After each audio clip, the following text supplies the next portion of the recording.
to Bodacious Estate Conversations, the podcast where we skip the polite small talk and get straight to the real story about handling a loved one's property.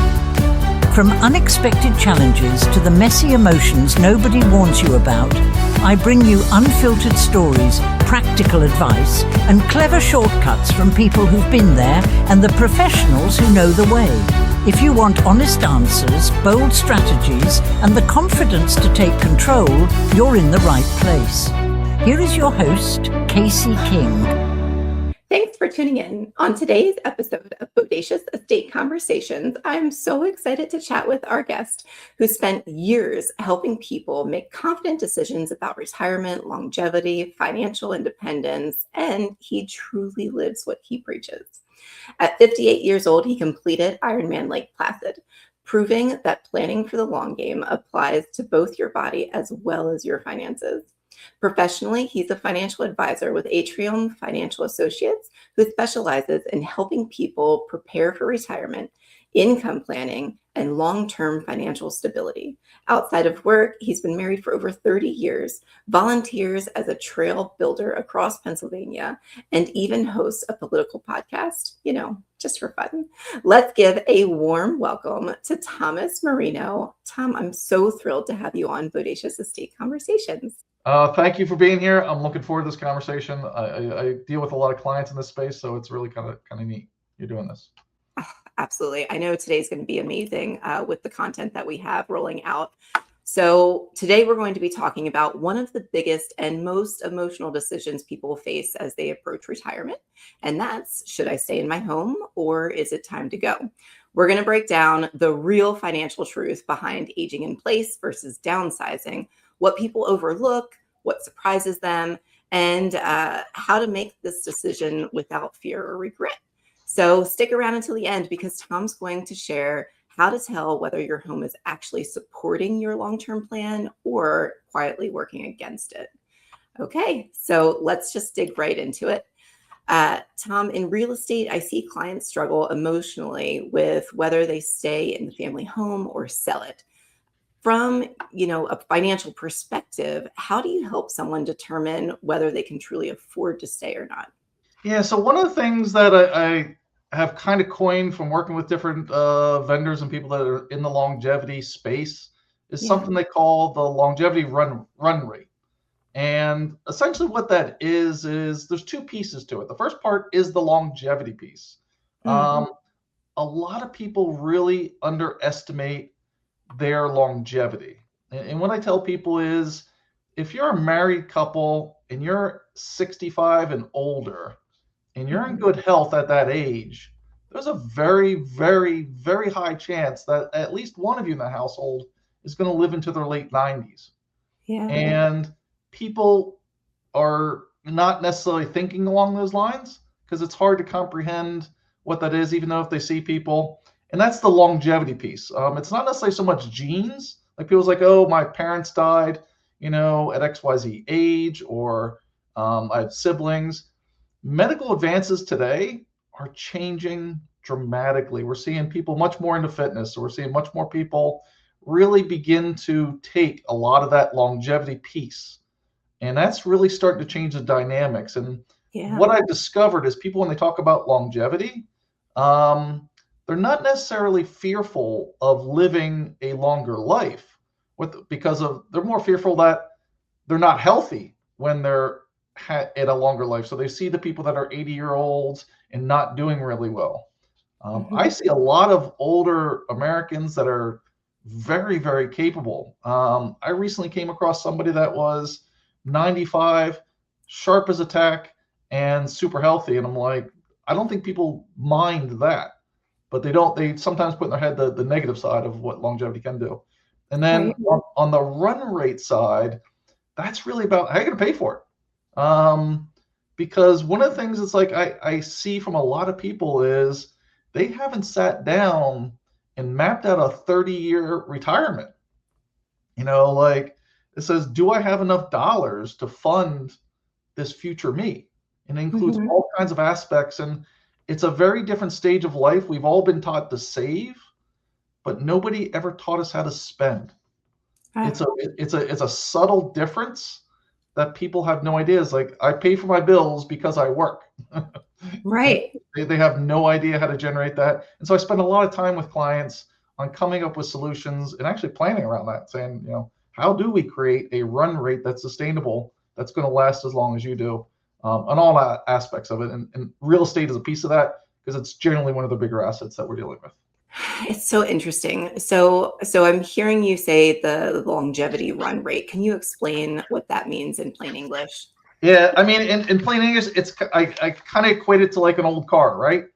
You have an older car, it's got a lot of miles on it, but there's a lot of aspects to that car that we need to figure out. It's like, oh, am I going to have to replace transmissions because it's hit 100,000 miles? Do I need oil changes? Do I need all these different aspects? So if you think of it like an older car, and then the question is, you come across that decision very quickly. It's like, wow, that's going to cost me, $10,000 a year to maintain this. Do I keep it, or do I replace it? And how you pay for it's a different question. But that's what really the longevity runway is. Just think of it like an old car. The same decisions you're making, and it might be a car that you love. Like I'm not a big car person because they're a huge expense. I've learned from others that don't be a car person, but there are people like it's a hobby. But they can be very enormously expensive.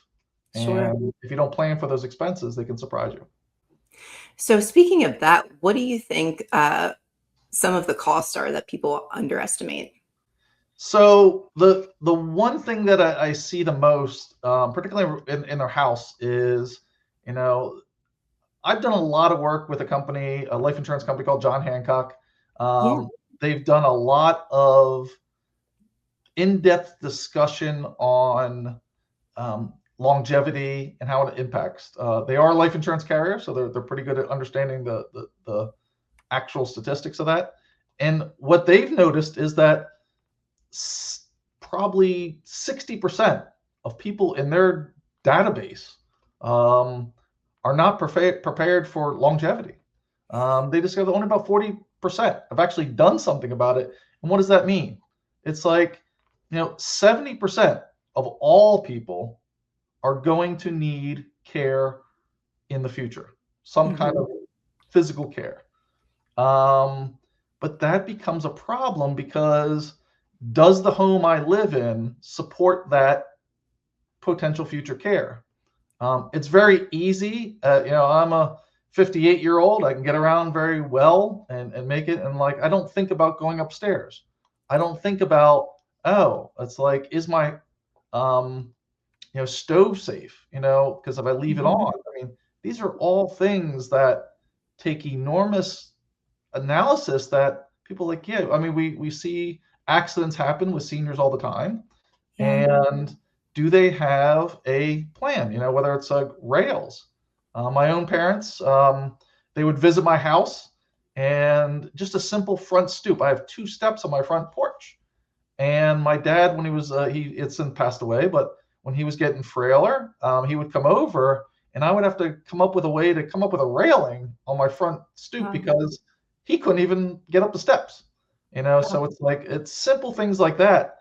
And then of course you have the maintenance creep of just maintaining the house. Yard work that people love, they can't do anymore. They can always hire out for that, but that's added cost. And just have you gone through the house and someone says this house would be perfect for you, from a home care standpoint? Most people have not. Right. And that was going to be my next question too. So obviously people want to stay in their home. Like, it's a fear for most people to leave their home to go into assisted living, but the financial cost of assisted living is really high. So with everything that you're talking about, like, from a financial perspective, what's the smartest move? Could it be more cost effective to go into assisted living versus doing the maintenance and the home modifications that you were talking about to stay in home? Yeah, so that's a really good question, because everyone I talk to, they always want to be taken care of at home. That's what most people want. There are a few exceptions out there, but most people really want that. but if their house isn't ready, what are they going to do? But there's a lot of other costs involved with doing that. So like, have they taken the time to sit down and go, what is that future care potential going to be? And some people's like, oh, I'll just bring in an aide to come in and help me. What they don't realize is how much you're going to pay that aide. And can you support a $50,000 expense? Now, a nursing home might be north of $180,000, or a long-term care facility. So they're like, oh, it's a lot less expensive. It's still a big expense for many people to say, oh, I'm going to have $60,000. So do they have a plan? And one of the things I tell people is, when you're looking at your house, a good rule of thumb is staying in your current location is only cheap if this house can support an 85-year-old. And I see it quite often. And that includes, there are some plenty of 85-year-olds that can get up and down steps. There are some that cannot. Or they can, but it's very cumbersome, and so like I see a lot of people looking at like ranch homes, and then you go to the market and you're like, well, there aren't that many ranch homes being built today. So it's like, how do you balance all of these costs? And as you move into these different communities, maybe they sell their home and it's like, oh, but they're in a different community. Now they have higher HOA fees. Now they have, different fees and expenses associated with that. Have they thought about that? And that's really where we see a disconnect that happens, and people just like say everything's working fine. I'm like, that's great, but let's think about where we're going. Yeah. So, ranch homes you brought up, they go so quickly as soon as they come on the market, because they're so desirable. I mean, everybody wants, I shouldn't say everybody, but a lot of people want the one level living for that very reason, what you're talking about. Yeah, and we're an aging society, so probably what you're seeing is, as people are looking to downsize, and I see this with clients as well, they bought the suburban colonial, and it's now way more space than they need, and they're like, oh, let's just move to a different neighborhood and buy a ranch. They start looking around. They want to stay in the neighborhood, and they're like, oh, that's not an option. Right. Yeah. Inventory has been really low for a couple years now. And when you start getting very specific with what style home you want, I mean, it's like finding a needle in the haystack for sure. It is. And that's all part of it. And I think, like I said, we're an aging society. The number one category is, like people over 70 just continue to grow because of that longevity factor that we were just talking about. People are living a long time, and we need to think and plan differently for that. And one of the things that we see, we've worked with clients, we've put in, various types of, long-term care planning options for clients. Again, it goes back to the very first question, is like, how are we budgeting this? Do we have a plan? Because if we don't, we're going to get stuck with something. And that's never good. That's never a good situation. Yeah. So, I mean, I feel like that's a good conversation to have for sure, because that's the big question, right? So how do you actually pay for what you need? If we're planning for longevity, like, what does that look like? Yeah, so the first question that I kind of see is the question is like, listen, I want to die in my house, everything's fine, but I have this beautiful house, it's a $500,000, it's all paid off, what am I going to do? But they have all these expenses that they haven't quite figured out. How did they do that? So if they don't want to move, and they don't want to leave, and they don't want to do all this different things, there's really only a couple of options they have if they don't have sufficient assets. The first option is you can borrow against the equity in your home. That's step one.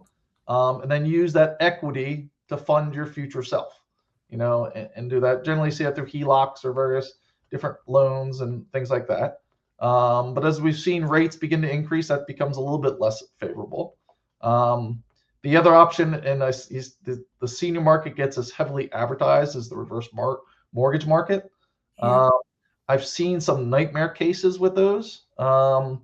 Sometimes they do work for people. I'm not a big advocate of them because they have a lot of potential issues out there in the horizon. I tell people just be cautious, do a lot of homework. I don't do reverse mortgages. I don't do any of that. I don't do any mortgage lending or HELOCs. But talk to a good mortgage broker. Talk to someone that you trust because those are important. I'm sure you, as a real estate agent, see this quite often. So I'm sure you. I do. I actually see a lot in going to sheriff's sale through reverse mortgage.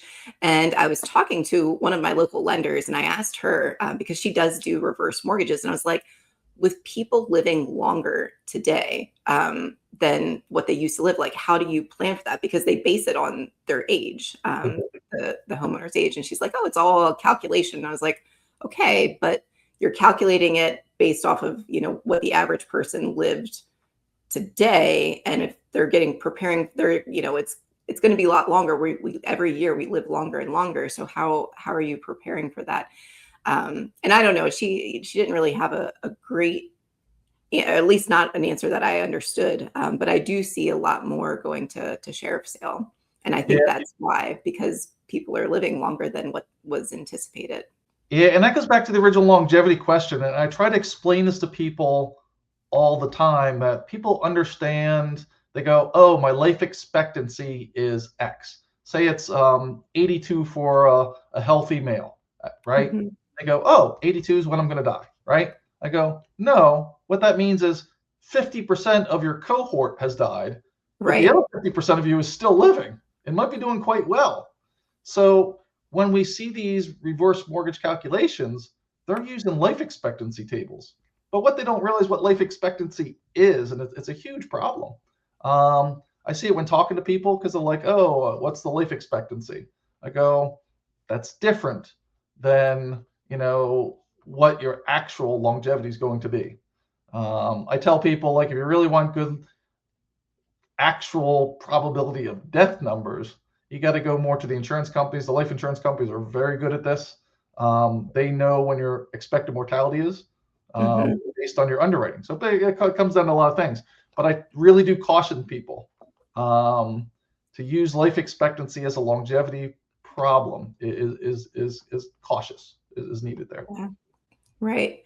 What about like long-term care planning tools? Are there certain tools that you would have available for your clients or have looked into? Yeah, there are. There's a lot of different options. I do get involved in the space with a lot of people. The most common way that used to be very common was standalone long-term care policies. And there are a lot of clients that are older that have these policies. Some of them are paid up and they're excellent. I recommend to most of those clients, hang on to them because you can't really get them today. Because what happened in the industry is a lot of the underwriters, the insurance carriers, really underpriced those products. And a couple things has actually happened in the marketplace. So if someone's paying a annual premium, what they're seeing as they age is the premiums continue to increase every year. And right when they need to use them, probably in their 80s, is when the most likely scenario is, we're seeing those long-term care policies get dropped because the premiums have gotten so expensive. Oh, wow. So it's a real problem out there. Like, again, I've done a lot of, I tell people, reach out to me if you want us to take an audit for you. We've looked at them. Some are really good. Some are not so good. Some are very cost prohibitive. It all depends on what your current health is too. The most common way and the most popular way we're seeing in the long-term care space right now is what we basically see through hybrid policies. And what those hybrid policies are essentially a life insurance contract that offers one of two options. Option one, you pass away and the death benefit goes to your heirs. Great. I paid all these premiums and my heirs get this death benefit tax-free. It's a nice perk, tax-free. I'm a big advocate for that. Yeah. That being said, what the carriers start doing is offering riders. So that death benefit becomes a bucket. And that bucket can be used for your care. So we mentioned about having somebody come into the house and take a look at, what your needs are, and you have to pay them $50,000. You can use that life bucket to draw down. So now you use that for your care. You use that to make modifications to your home. You can do all kinds of things with that. And then when you pass, you don't have the original bucket amount, but all that money you saved in your portfolio costs, now your kids are in a much better spot to withhold that. And it really creates a bucket to do that. It's only available if you're healthy. So I tell people the time to look at those kind of solutions are when you're healthy. Generally, the most common clients we see are probably in their 60s. I do see some in their 70s. By the time you hit 75, it's probably too late. Yeah. The premiums become too expensive, or the insurance carriers won't underwrite the policy. They'll write a life policy maybe up to age 85, but we won't see the long-term care riders. They generally max out at 75. So again, you have to do it when you're healthy, and you have to do it when you're a certain age. And so there's different things. So I highly encourage clients that if they're going to self-insure, make sure you have a lot of assets. If you don't have a lot of assets, come up with a plan, and do something along those lines. Yeah. I like the sound of tax-free money. That's, one thing that scares people are the tax implications when someone passes away. So capital gains is always a big question that I get. It is devastating. And the Secure Act 2.0 passed a few years ago, and it dramatically made changes that people are unaware of, particularly with IRA assets transferring. Generally, what I tell people, between spouses, transfer those assets is pretty clear, unless of course you're like second marriages and all that becomes a little more complicated. But if it's a spouse, the last surviving spouse to the children, those tax rates become very difficult for a lot of people inheriting those, and those accounts have to be drawn down within a 10-year time period. So they basically force the taxes on the person inheriting that. And sometimes that's not always a good thing. So what we're starting to see is a lot of people use essentially life insurance because it goes tax-free. We see a lot of Roth conversions along those lines. So we do see some of that happening out there. So, but yeah, if you haven't taken a look at your estate strategies, not so much about like this part of it, but yeah, that's definitely something to take a look at. I tell people, because the tax-free benefit to the heirs on life insurance is probably the single greatest tax transfer of wealth you could do right now. Yeah, for sure. It's always a big shock for people when we're prepping the home for sale.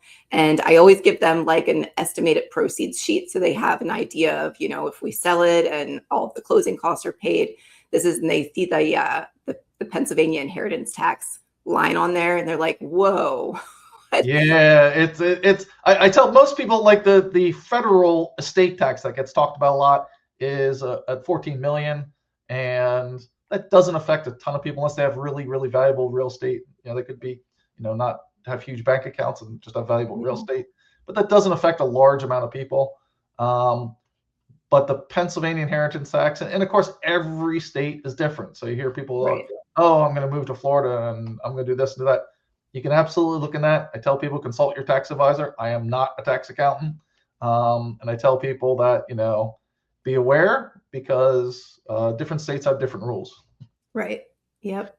And even if it comes to like the death of the last person in the house, whether you get step up in basis, capital gains tax on that becomes a factor too as well. Again, talk to tax people. I'm not a tax person, but we see a lot of it, as you do too, when you give them that number, so. Yeah. So I'm trying to think, if somebody if they inherited the home and decided to keep it instead of sell it, would they still have to pay taxes on that So if it's an inherited asset, there's the step up in basis. The big question I get mostly with the taxes, again, not a tax accountant, is if they're downsizing. That's probably the bigger piece of it than the actual transfer of wealth to the kids. Right. Downsizing is a little bit different. And this is one of the gotchas that people don't really think about, is most people downsize with the death of the second spouse.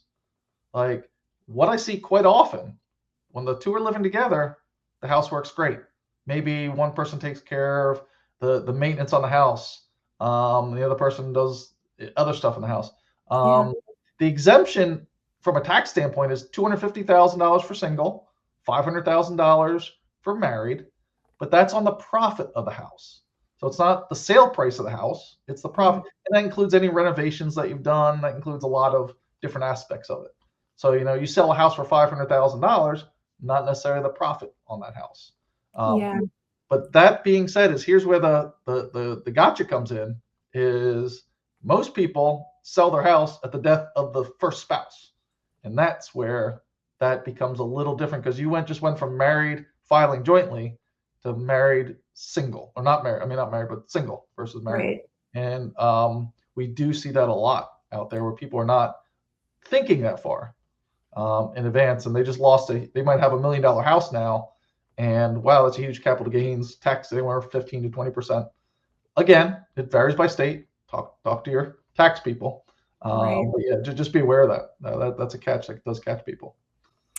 So I heard you talk about renovations there. So let's say somebody invested money to renovate the house to make it safe to live in. They put in handrails or maybe a chairlift over the stairs. Are there tax deductions for that? There can be. And the asterisk is it medically necessary, and was it prescribed by a doctor? That's always the question. So say, for example, you now need a wheelchair and need to add ramps. That would be a good example of, hey, we got to put all these ramps in the house now. That could be a tax deduction that's used. Now, I don't know if that's across every state again, but it is in Pennsylvania, where if it's medically dictated, that you can use that as your taxable expenses. So, it makes sense, but I didn't realize that doctors could prescribe home renovations. They can, and it could be something as simple as for your safety, we need railings. For your safety, we need that. Yeah. That then can become thing. Again, I'm not familiar with the complete tax code, but yeah, it's a factor, whether it's deductible or not. I'll tell you that. Interesting. Okay, I love that. So, I guess there's the disconnect between, people feeling safe and actually being supported with community life. So I had one client where her spouse passed away and she lived in her home for a year by herself, but she had a good community support system in her neighborhood. One neighbor would come by and shovel her sidewalk when it snowed. Another neighbor would come by once a week to take her grocery shopping. So there's that support piece, but not everybody has that. So what do you recommend to your clients where they're still kind of teetering, should I stay or should I go? Yeah, I actually think this is the single biggest category that is way, way, way underrated. People do not pay attention to this. I see this with my own parents in particular. So my parents had an older farmhouse in central PA. The house was 300 years old, so it had a spiral staircase, had everything, no first floor bathroom. It was horrible. They eventually sold the house, and it's isolating on a farm, right? It's all these old central PA stone farmhouses are beautiful, but they're relatively isolating for a senior. And so there is very little transportation, particularly in central PA. That became a problem. There is zero walkability on a lot of these country roads that a lot of places are located on. And the proximity to care. One of the things I've noticed with dealing with older patients, they go to a lot of doctor appointments.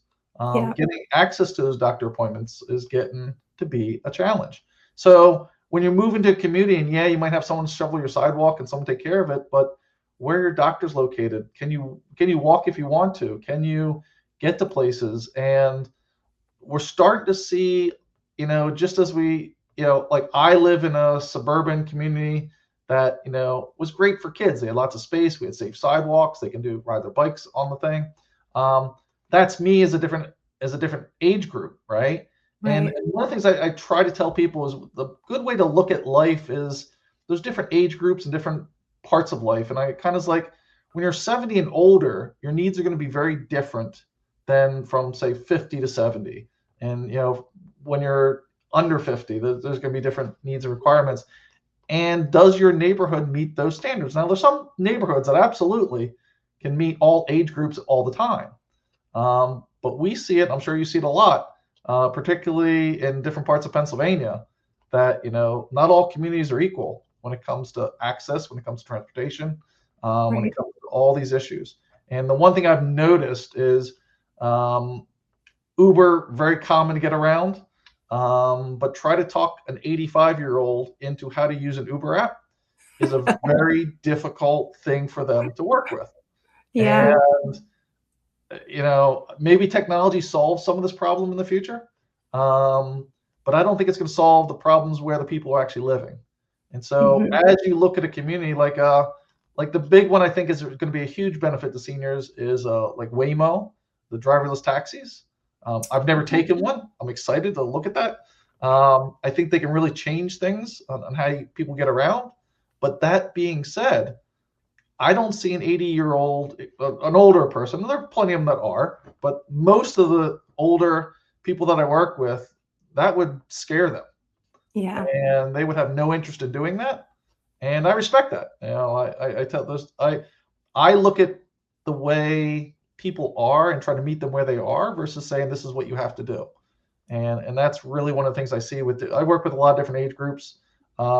Seniors are very different. Not all of them. Some are very cutting edge, but some just like the way it's been because it's worked for them all their life. And but yeah, that I see that as a huge issue, and that's sometimes when people are looking at neighborhoods, they don't really dig into that. It's like one of the things that everyone says, oh, like family relationships, and then all of a sudden the kids move away. It's like, oh, we moved here because our kids were here. Well, my kid just took a new job in a different town. And now they're like, why am I here? And now they're stuck in a community that really isn't meeting their needs. Yeah. I know, talking about transportation, Rapid Transit does have a service. And I'm not 100% sure how it works, but I had a separate client that used their service a lot.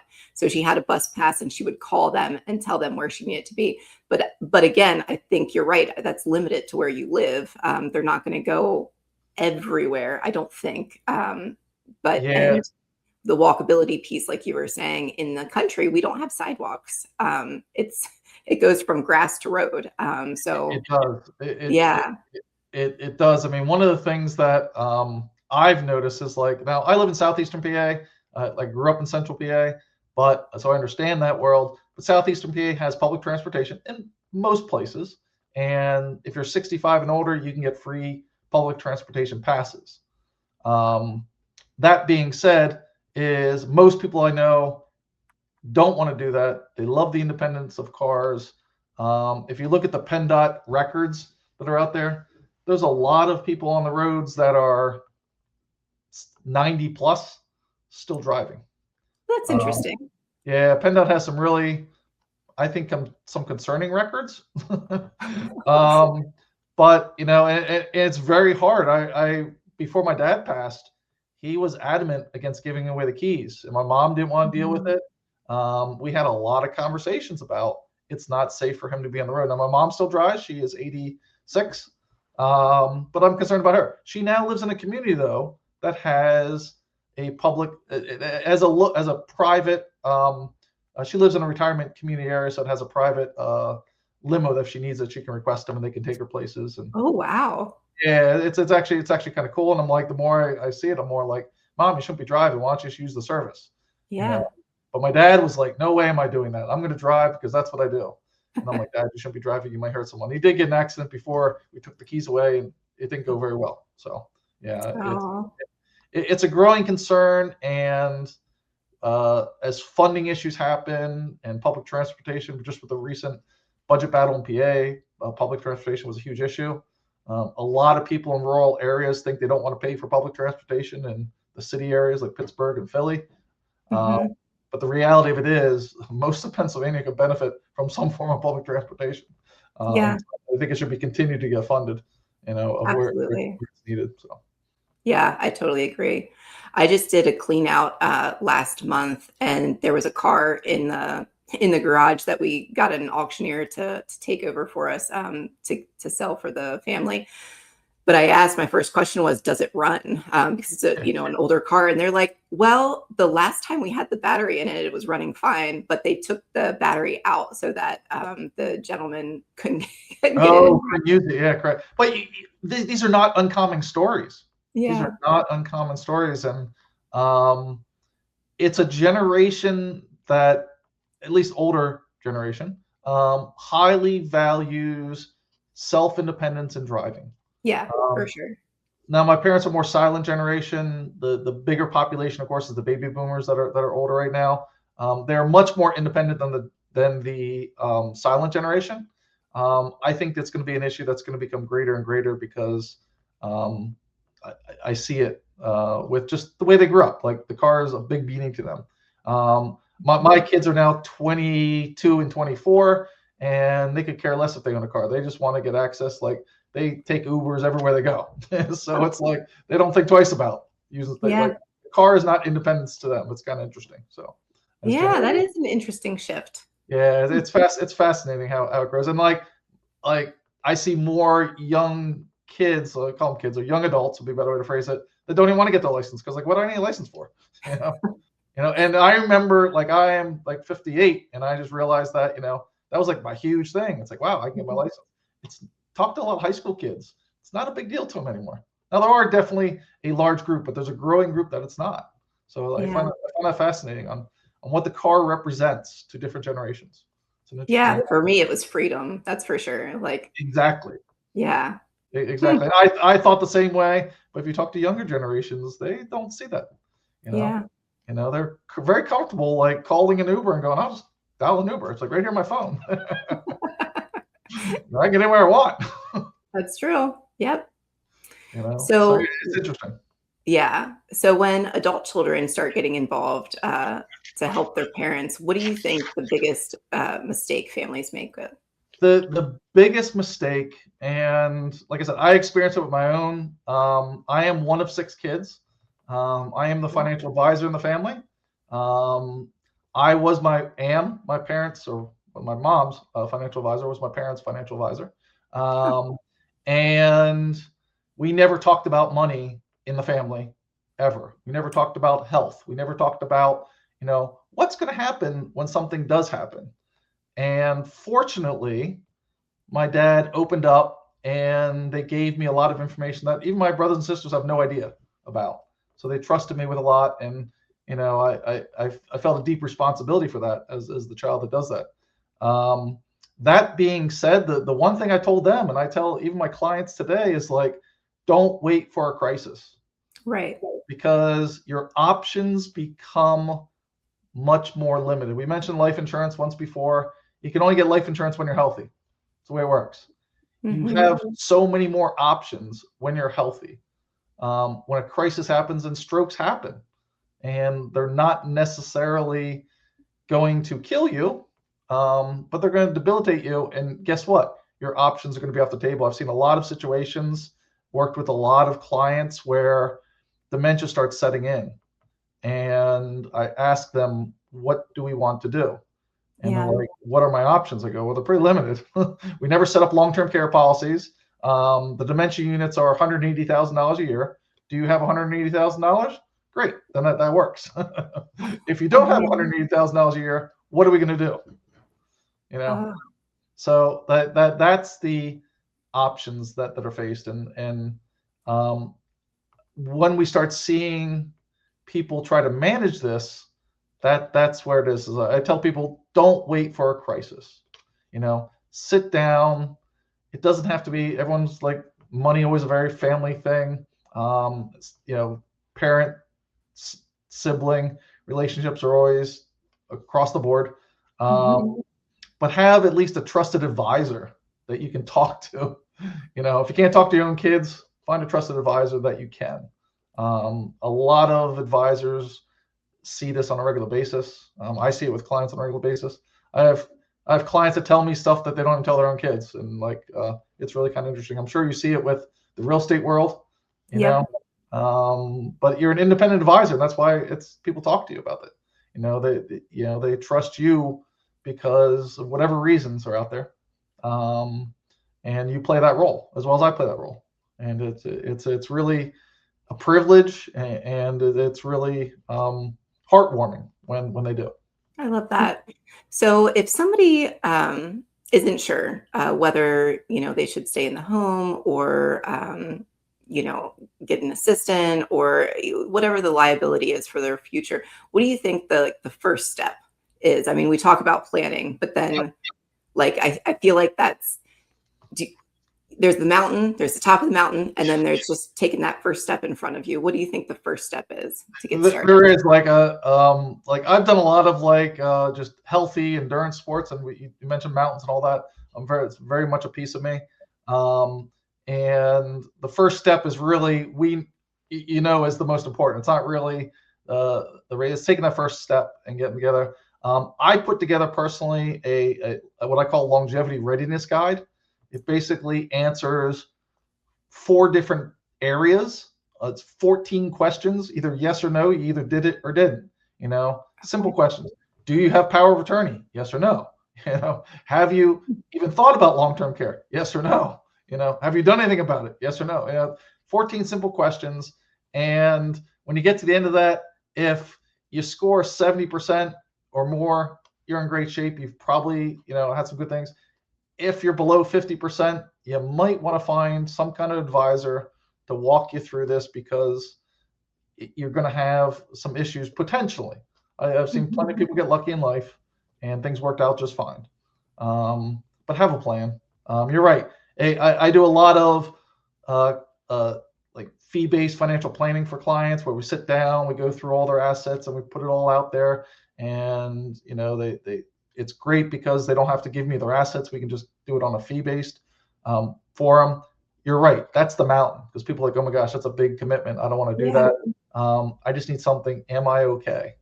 And like I said, John Hancock has done these studies, and a large chunk of the population hasn't really addressed it. And, like we talked about things, is my community good? What really, how am I really going to get around if I can't drive?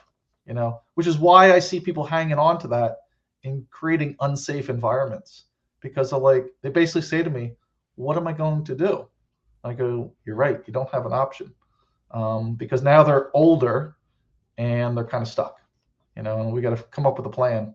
And then I try to teach them Uber. I go, Uber's a great thing. And I can't do that.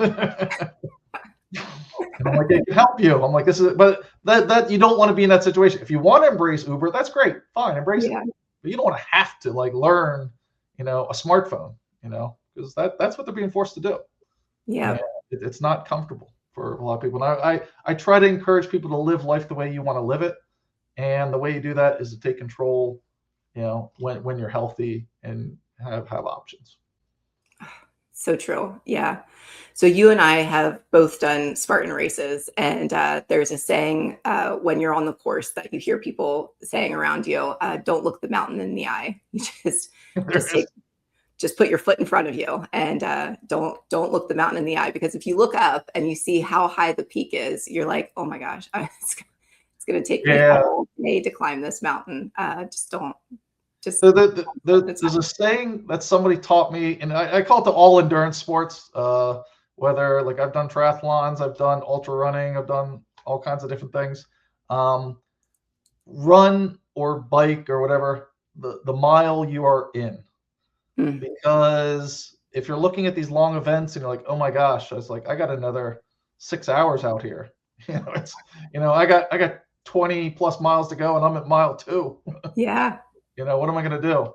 But run the mile you're in is a saying that was taught to me. And to me, it's just about being present. We find ourselves quite often, worrying or looking back in the past, the bad decisions we made. It's very easy to do in any endurance event. You're like, oh my gosh, I can't believe I ate that. I shouldn't have done that. I don't feel good now. Things are going bad. This isn't going to work out well. You can kind of become very critical of yourself. You can do the same thing in life. It's like, oh, I shouldn't have taken that job. I shouldn't have moved. It's like, run the mile you're in. Be present. That's really important. Yeah, I really like that run your mile. It's like just get to the next light post. Just focus on where you are right now.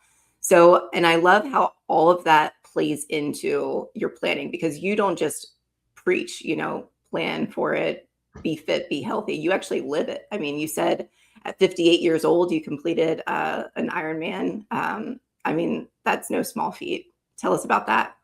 Yeah, that was quite a journey. I was someone had approached me about joining a triathlon team back in 2024, actually. Okay. So that they came to me and said, "Hey, we're putting together this team of people that have never done triathlon training."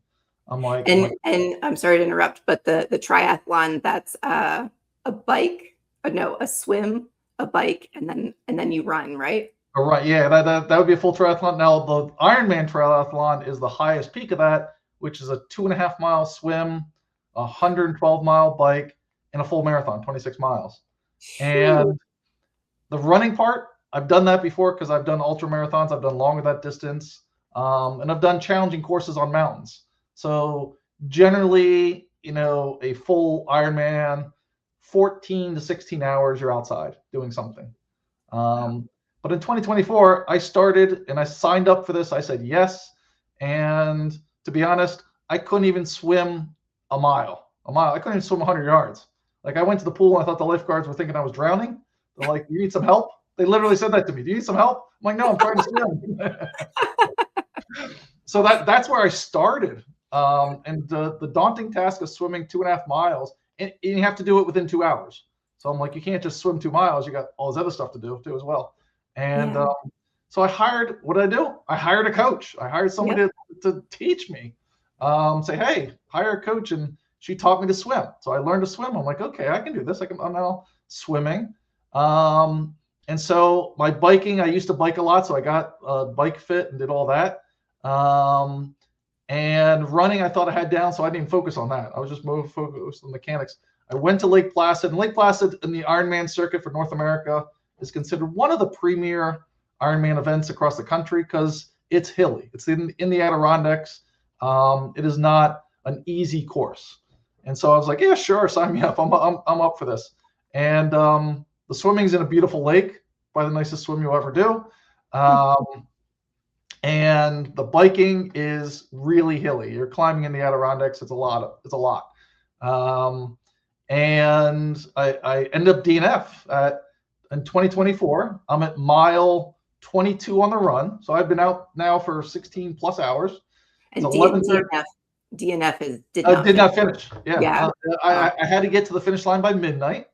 It is mile 22. I got 4 miles to go this entire race. And it's 11:30. I cannot run 4 miles in 30 minutes in the state I was in. I'm like, this isn't going to work. My son was happened to be there. He's like, you got to keep going. I go, listen, I'm not 20. He was 23 at the time. I go, I'm not 23. I go, I'm going to come back. And it's like, let's do this. So I signed up again. So this is the first time I was invited. The second time I willfully signed up and said, I'm doing this now. So in 2025 this year, or I guess now we're in 2026. So 2025, I signed up and said, I'm going to commit and I'm going to do it. And I put together a plan. I had a coach, not necessarily help. I got the swimming down. I did very well in the swim, but I just didn't have the endurance. I didn't have all the technical aspects of the running and putting it all together. So I hired a coach and I came up with a process. That process was like, okay, what are you doing today to train to finish? And one of the things I learned, and I learned this in ultra running, is it's a lesson that lives with me and sticks with me all the time, is like when you finish a race, no matter how long it is, and say it's like there was someone talking about, it was on a documentary of running 100 miles. And it's a saying I keep with me all the time. And it says that he goes, when I finished that race, that 100-mile race, lots of people were congratulating me and like, wow, nice job, good job. He goes, but what they don't realize, in order to run 100 miles in the mountains, I had to run 1,500 miles. So really, the last 100 miles was literally just that, the last 100 miles. Yeah. And what he really points to is you need to have a process. You need to have a plan.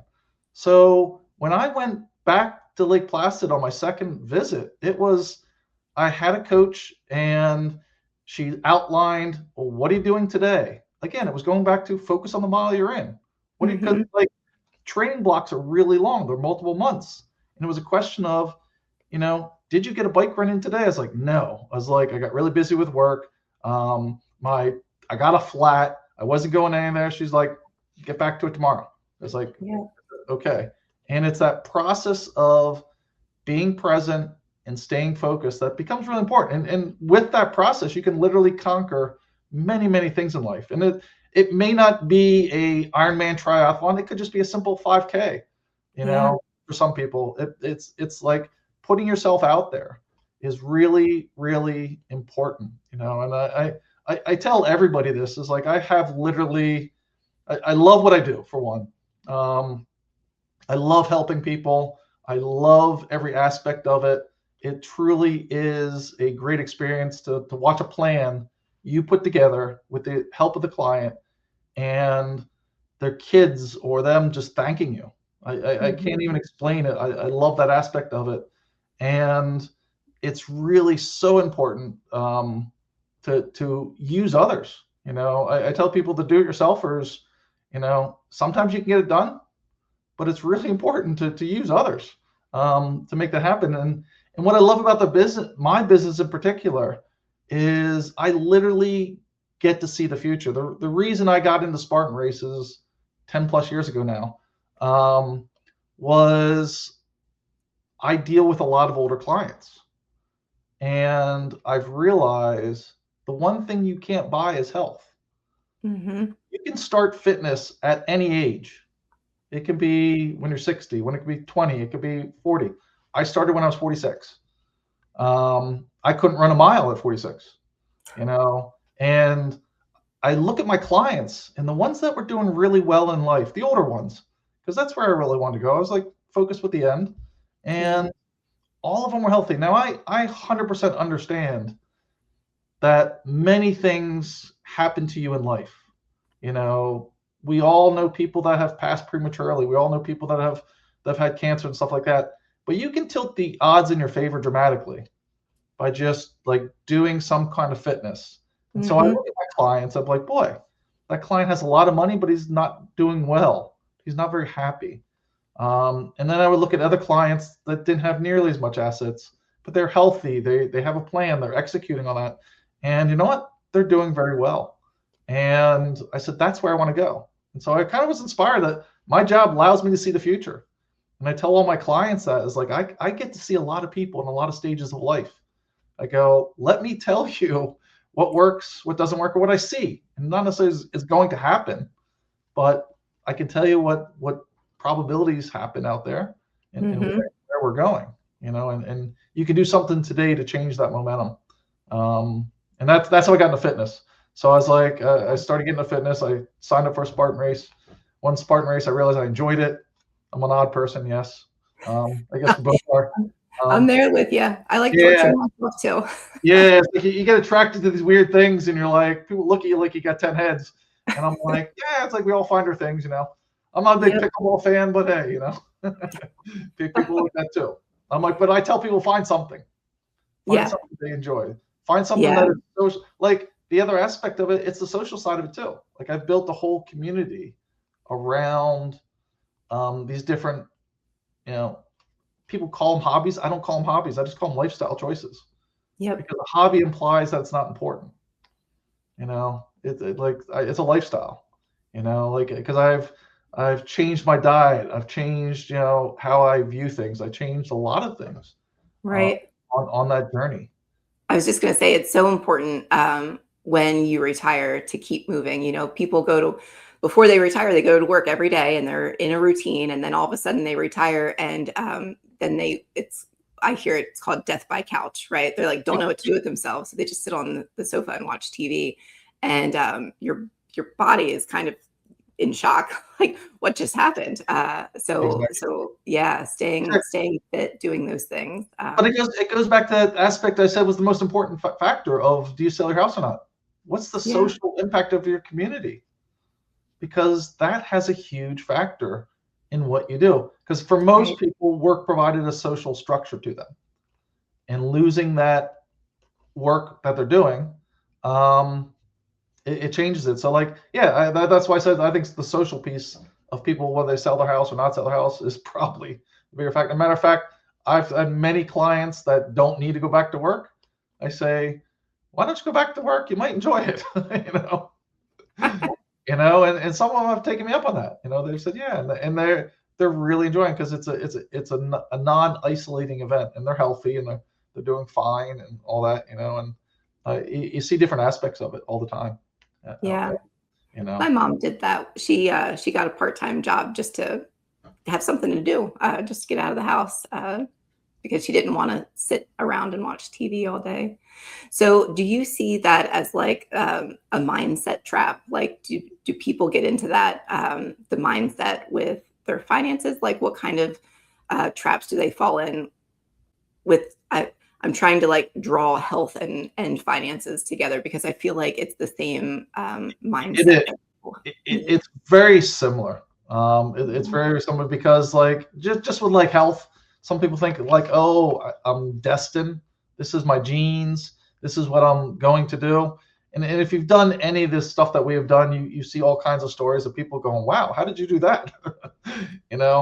And you don't fall into that mindset of like, oh, I can't do that. I mean, I've seen people that, financially, they just feel lost. They might need something as simple as just a simple budget. And I've sat down with people and say, hey, listen, let me just show you what's worked. Like, I'll show you what I do. Here's a budget, like that works for me. And I tell people money is 50% math and 50% emotion. And you have to give equal weight to both. People ask me all the time, what's the right financial decision to do? And I go, I can't answer that question. I can answer the math side of it, but it's not necessarily the right answer. Right. And that's what people forget. People are just like, oh, this is what I should do. And they go do it because that's what everybody else did. I go, well, for you in particular, maybe that's not. And I get this question, maybe like paying off the mortgage on a house. People right now have really low mortgage rates, or a lot of people do, not everybody. And they're like, oh, should I pay this off? I go, mathematically speaking, it's probably not a good idea to do. I go, emotionally speaking, it might be the greatest thing you've ever done. I know some people are like, I like to put my head down on the pillow knowing I owe nobody. Right. I go, that's more valuable than math. Yeah. And that goes back to that fitness of what is right for the holistic approach of what you're doing. It's not just like, oh, I'm doing X, Y, Z. It's like, what's right for you? And that's why I encourage, like, when you hear advice out there, seek somebody that will learn and understand you. That we talk about the AI models and how they're going to replace everything. Yes, they're going to play a role, but they're not going to replace customization. Customization is really, I think, what I see really helping people, because advice is great, but it doesn't always apply to you. And that's the one thing I encourage everybody. And that's why it's like family memberships change, things happen. And like, yeah, that's a good advice, but that's not going to work for me. I hear that all the time, and I'm sure you do too as well. Like, when someone's debating about selling their house, they're like, oh, my neighbors did this. That's the right move. I should have done that. I go, yeah, but maybe not. And that's why I really try to encourage a lot of people to look at as a whole, is look at the whole piece, and seek help, because it really, people are very scared. They're like, oh, they're going to try to like, do something to me, and like, find trusted help would be a better way to phrase that. It's very hard to find, but there's a lot of good people out there, and when you find good people, they know other good people. That's the way it works. And use those networks, talk to people, and you will find that they will help you. Because, well, what's the saying of Mr. Rogers? It's like, seek the helpers. They're out there, and they'll help you. And we've all been in those races that we have felt destitute. And then somebody comes along and just picks you up, and you're like, thanks, I need that. They gave you an energy bar that you didn't really need or thought you needed, and you're like, wow, thanks, I appreciate that. Yeah. And I life's did. I did once receive a marriage proposal on a Spartan course, contingent on whether I had chocolate milk or not. It was a joke. It was a total stranger, but he was in desperate need for some protein. So I was able to pass off a protein bar to him, but I didn't actually have chocolate milk. So c'est la vie. I ended up marrying my best friend instead of that stranger. there you go. Yeah, I've been married a long time, and so we just celebrated our 30th anniversary just last week, or not part last week. Congratulations. So yeah, it's kind of like an interesting thing, and I tell people, like, I have two wonderful kids, 24, 23, or 22. I guess she'll be 23 soon. Yeah, it's a very rewarding experience to have and to see out there, and and I feel, to be honest, you hear this all the time in any sports, but it's really just life is like a life of gratitude, because you realize, by the grace of God go I, and realize that there are many things that have been blessed with, and some things you can control, some things you can't. I know. So I feel very fortunate, grateful for everything that happens that way. So That's yeah. amazing. So, I mean, you've been married for 30 years, which is awesome. You're super involved in the community. You volunteer for, is it trail building? Yeah, I actually volunteer as my park and rec person in my township. I volunteer in the county as the park and rec. I've done an enormous amount of trail planning. So a lot of the rail trails, the big one I've been working on that's across the state, even comes through Central PA, is the PA Highlands Trail. So if you see signs of the PA Highlands Trail, I've been working on that behind the scenes. Wow. Yeah, and I realized that I want to leave this world better than I found it. Yep. And I want to be an example to my kids. I want to be an example to, like, we can each improve the world around us. And just like, and it's a lot of, someone's like, how do you, like, I attend a lot of meetings. Matter of fact, I got one, I think, this afternoon on a trail we're working on. Unfortunately, it's Zoom. It makes it easy. But yeah, it's like, find a way to give back on some level. Most people wait until they have time, and that's like retirement. Start incorporating that into your life now, and find something you're passionate about. And I see that with the rewards I personally get. Helping someone else, to me, is a huge reward. I enjoy doing. That's what motivates me. And there's nothing to me, like, even just working on a trail, I was like, oh, that's kind of cool. It's like, we spent a lot of time, and that took us, as a matter of fact, we just got like a negotiation in our local township of a link we've been trying to work on. We've been working on it for 13 years through a negotiation on a right of way with a homeowners association that didn't want it at first. And we spent 13 years working with them, negotiating with them, because it's critical. And we started explaining, that, there's a lot of kids in this neighborhood that want to walk to the school that's on the other side of your HOA. Wouldn't that be to have kids being able to walk to school? And eventually they started listening, and it's a long process, and like, it still hasn't been built yet, but it took us 13 years to get the option to build it. But those kind of things take a long time. I enjoy doing that. I'm very, like, I love being involved with the community. And again, that goes back to the social aspect of neighborhoods, right?